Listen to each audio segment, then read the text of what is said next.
Friend, আমি এখানে যে বাজারে চললাম, বাজারে যাচ্ছি, তোমরা কিন্তু দেখতে থাকো। হ্যাঁ, মামুর দোকানে আসলাম, একখানা বেগুন নিলাম পোড়া খাওয়ার জন্য বড়, আর একটা যে ফুলকপি নিলাম, আর এদিকে টমেটো নিচ্ছি। টমেটো লাগবে না, তাও মামু বলছে নাও, তো নিয়ে নিলাম। টমেটোগুলো ভালো আছে, যার জন্য টমেটোটা নিলাম।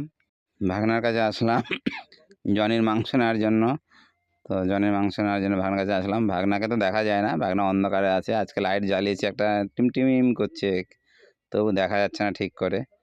কি করে, কিছু করার নাই, সব সাইডে ঘিরে দিয়েছে। তো ভাস্তার দোকানে আসলাম। ভাস্তার দোকানে আজকে গুড়া মাছ নিলাম, 3 কাটা মাছ নিচ্ছি, আর চিংড়ি মাছ নিচ্ছি অল্প করে। বাড়িতে তো লোকজন কেউ নেই, ওই জন্য আজকে অল্প করে মাছ নিলাম, আর অন্য মাছ নিলাম না।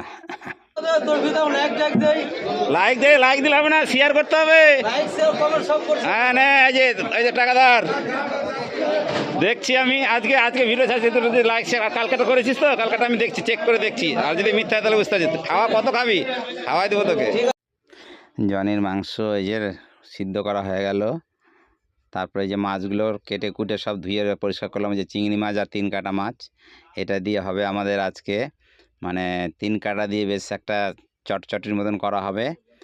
আর চিংড়ি মাছ দিয়ে হবে লাউ চিংড়ি খাবো আজকে। লাউ কিনেছি, এই যে একটা লাউ চিংড়ি খাওয়ার জন্য লাউটা। A few moments later. আসলাম সেলুনে একটু ফিনিশিং দেওয়ার জন্য, ঘুরতে যাবো বলে, মানে একটু ফিনিশিং দিতে লাগবে, যার জন্য চলে আসলাম সেলুনে আমার সনোজ ভাইয়ের কাছে। হ্যাঁ, সেলুন থেকে গিয়ে রেডি হয়ে চলে আসলাম দোকানে।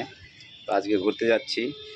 তারপরে তোমরা নেক্সটে আবার ভিডিও পাবে, তোমরা কিন্তু লাইক শেয়ার কমেন্ট অবশ্যই করবে।